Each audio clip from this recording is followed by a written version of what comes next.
I'm joined now by the Prime Minister, Theresa May. Prime Minister, welcome. The Chequers plan, as it's currently constituted, is dead, isn't it? No, it isn't. Let me just perhaps explain, Andrew, why we put the Chequers plan forward. We had on the table from the European Union two options, neither of which were acceptable to the UK. On the one hand, it was effectively keeping us in the customs union, in the single market, and that would not have delivered on the vote of the British people.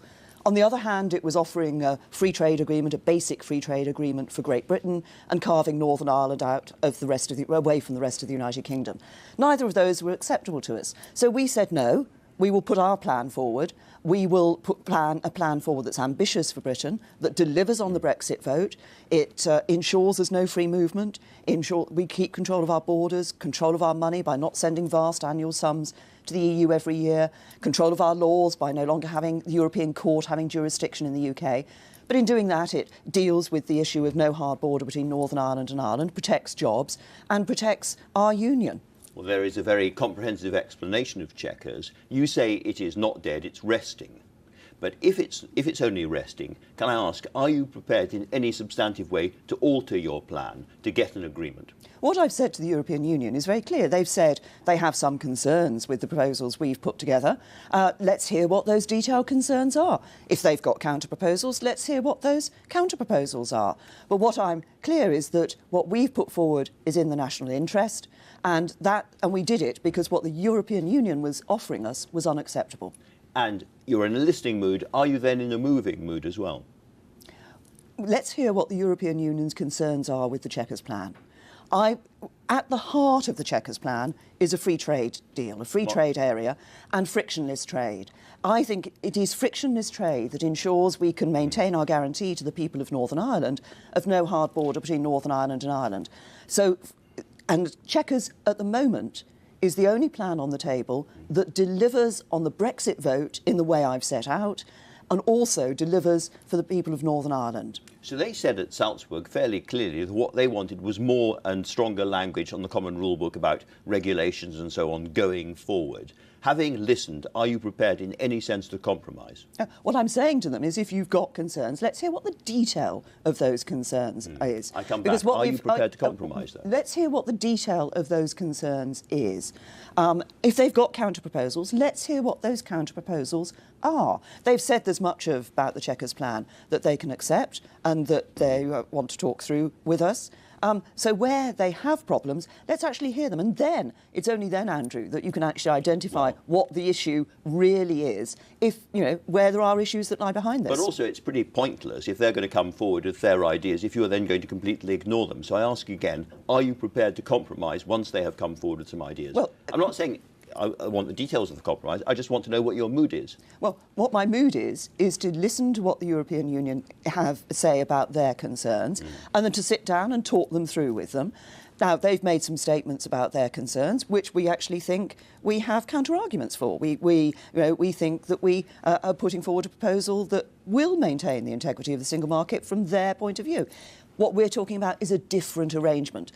It's an ambitious arrangement. And the reason the European Union has been saying that they have concerns with it is precisely because this is an ambitious arrangement for the United Kingdom for the future. Because I think we should be ambitious for Britain. I don't think we should just take an existing off-the-shelf model. I think we should say, we're the UK, we're the fifth biggest economy in the world, let's work out a really good trade deal between us. But if you move an inch, or maybe I should say a millimetre, towards them, you bust your party wide open. Boris Johnson says this morning that the Chequers plan, as it is deranged. And as I've put forward, I've just explained to you why I believe that the plan we've put forward is a plan that is in the national interest. What do I want to do as Prime Minister and as a government? First of all, I want to ensure we deliver on the Brexit vote. And that means ensuring there's no free movement, that we can have control of our borders. This is a plan that he thinks is deranged. I mean, just completely impossible to deliver and wrong in principle. No, this is a plan. Vassalage. This is a plan which ensures that we deliver on the vote of the British people. That's the first thing we need to do. People voted for an end to free movement. He doesn't even think you believe in it. He said today, unlike the Prime Minister, I campaigned for Brexit. Unlike the Prime Minister, I fought for this. I believe in it. He thinks, in the end, you don't really believe in a proper Brexit. I do believe in Brexit, but crucially, I believe in delivering Brexit in a way that respects the vote and delivers on the vote of the British people, while also protecting our union, protecting jobs, and ensuring that we make a success of Brexit for the future. That's why I'm being ambitious for this country. That's why I want us to get a really good free trade deal with the European Union, which is what lies at the heart of the Chequers plan. And you took the Chequers plan to Salzburg, and it was rejected unanimously by the other 27. President Macron said afterwards, well, he said, the proposals in their current state are not acceptable. The Chequers plan cannot be take it or leave it. Now, if you take exactly the same plan back to exactly the same people next month and get exactly the same result, you can't know that we're not heading for no deal, can you? Well, first of all, what leaders across the European Union have been saying, I met a number of them when I was in New York last week, is that they do want a deal. They do want us to be able to come to an agreement. And as I do, and that's what I'm working for. That's what government is working for. But you're going to have to move if you're going to get that agreement. A good deal for the United Kingdom. But what I've also said is... But you're going to have to shift to get that agreement. Andrew, you seem to be of the view that if the European Union says, oh, we have a problem here, then we should somehow make some adjustment without knowing what that problem is. No. Both sides have to move. Both sides have to move, but that includes you. The point is very simple. Until we know what their problem is, that's what we need. We need to know what their concerns are. This is challenging for the European Union. I accept that, because it is an ambitious deal. It's a deal like no other. It's a deal that they haven't entered into with anybody else. It's a deal they think destroys the single market. And we believe it does not destroy the single market, and we need to have that conversation with them. Now, if we don't get the deal we want, your plan B at the moment is no deal at all. Can I ask, doesn't the British people deserve a better, proper plan B? Well, I am working to get a good deal for the United Kingdom. I'm working to ensure that we get the best deal for the United Kingdom. But you can't be sure, can you? I'm working to get... Sure. Well, we don't know what the outcome of the negotiations is going to be. That's why we are making preparations for no deal, because as a government it's entirely right that we should be able to say to the British people, whatever the outcome of these negotiations, we are putting into place what is needed to ensure we make a success of Brexit. But if we look at what is happening at the moment... Would no deal make a success of Brexit? If we will make a success of Brexit, regardless of the outcome of the negotiations. That's the task I've set government. But if you look at what is happening at the moment, we're working for a good deal for the UK with the EU for our future relationship. My message to the Labour Party is that they should stop playing politics with Brexit and start acting in the national interest. My message to my party is let's come together and get the best deal for Britain. Well, good luck with that, because an awful lot of your own MPs, according to Steve Baker, around 80 MPs on your own party, hate the Chequers proposal, as you know, and they much prefer the free trade deal that you were talking about earlier on. Can you explain in terms what is so awful about the free trade deal?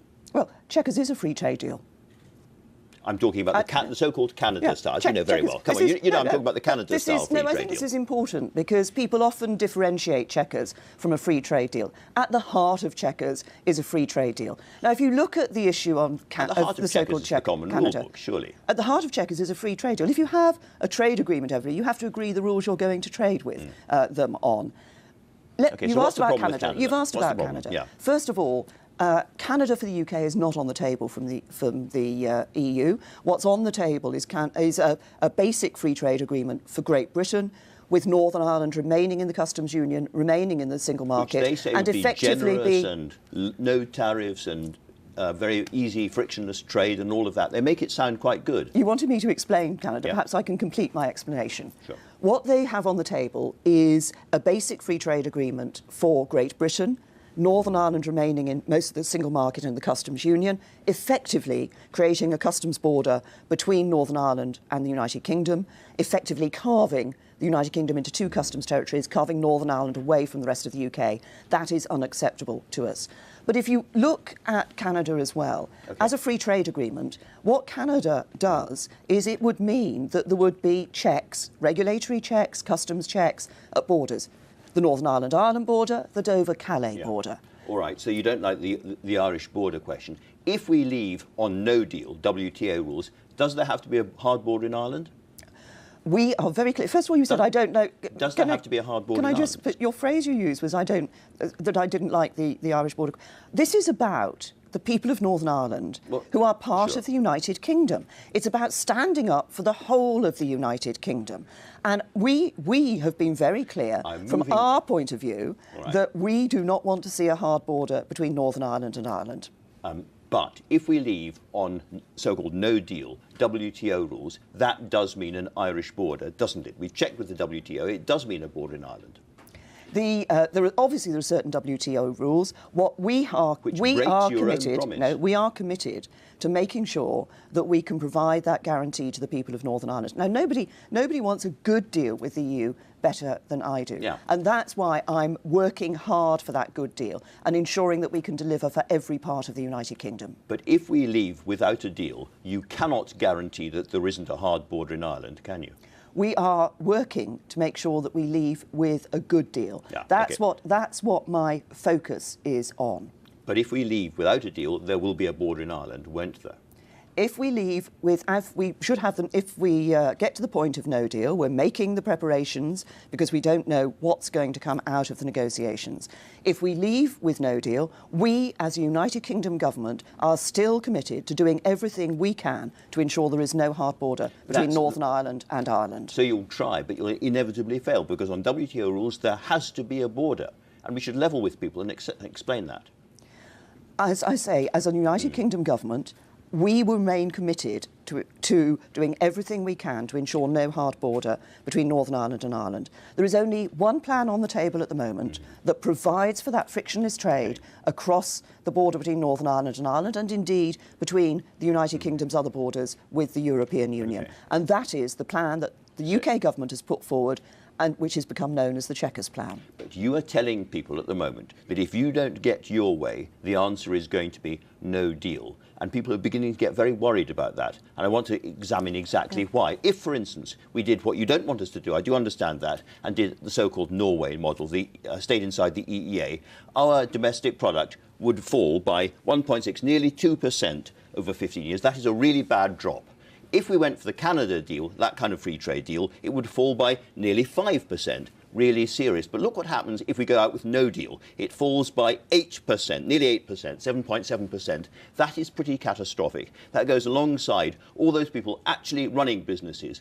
Jaguar Land Rover, Toyota, tens of thousands of really high-skilled British jobs would go down the Swanee, according to the people running the businesses concerned. And then there's the police talking about disruption at the border and all the other problems and the aircraft and the lack of pet passports and you name it. This looks a pretty ropey answer.